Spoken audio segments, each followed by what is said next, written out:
So in this video I want to analyze a typical day of food for an average person. So for breakfast they had 2 eggs, toast, avocado, half avocado. For lunch they went out to lunch and they had a salad, fish, and bread that they bring on the table, right? Dinner, chicken soup. This was at home. This was canned, okay? And then for snacks they had a piece of chocolate and corn chips because they create a little salt and chocolate. So right there that tells me they're adrenal.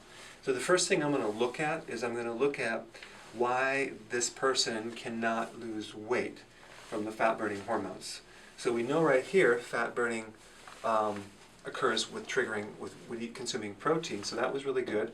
Avocado is a fat, but it's very neutral. It will actually help you burn fat because it's a healthy type of fat, plus it's very satisfying. But the toast is going to block that fat burning for that meal. Salad, fish, okay, that's good, but of course they add the bread in there. All it takes is a little bit of carbohydrate to throw off the fat burning. Chicken soup.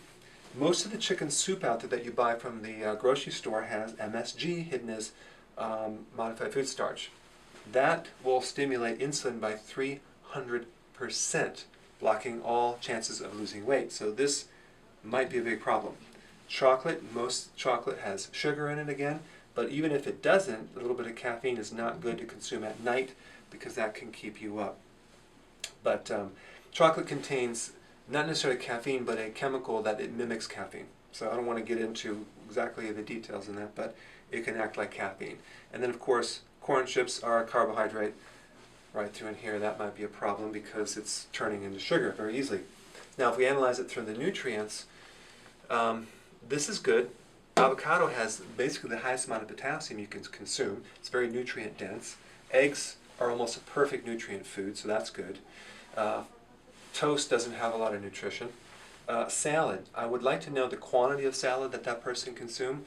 Was it a lot? Was it a little? It needs to be during the day, probably about 7 to possibly 10 cups of salad. So if this is a side salad, it wouldn't provide any nutrients at all. So we got chicken soup. This isn't a can. There's not a lot of nutrition in canned foods. So right off the bat, this person does not have enough nutrition to satisfy the requirements that we need. Cravings. This person I can see craves chocolate and salt late at night because their breakfast is not, it's allowing carbohydrates right here. If you want to prevent cravings at night, it's important to have a big, huge, solid breakfast that has eggs, protein, and fat, not necessarily any carbohydrates. This is the secret to preventing cravings at night. Okay, so if you consume too many carbohydrates, or even like go at the IHOP and consume all that stuff, you're going to crave at night big time. Okay, so we've got cravings. Estrogen, that would be like soy. I don't see any soy in here. I don't necessarily know if a lot of these foods are organic or have hormones in them. They may, like if it's farm-fed fish, or if the eggs were not, grass-fed, I doubt it. So that could consume some type of estrogenic type effects. Gluten could be in the toast, bread, and that will affect the digestion. So they may feel bloated through the day and giving a lot of symptoms from gluten, which would be irritable digestive issues and even arthritic symptoms possibly. GMO, that is genetically modified foods. If we scan the list, the big thing that jumps out is the corn chips. Right now, almost all corn, soy, and canola is all genetically modified. So that's a big, huge problem that a lot of people are consuming unknowingly. The corn is the top one. So if you're going to do corn chips, which I don't even recommend, make sure it's organic or GMO free. Okay? So they've got GMO, organic.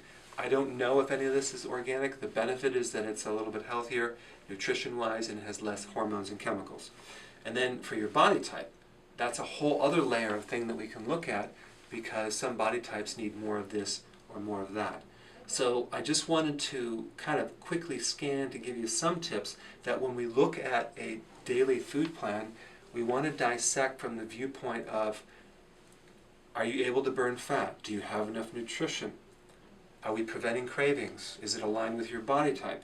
I'll be doing monthly seminars for the people that come to my website, and I'm going to be analyzing your daily meal plan so we can really educate you on what to eat to maximize health and minimize the damage. Okay? So this is a little bit of an introduction. I'll see you in the next video.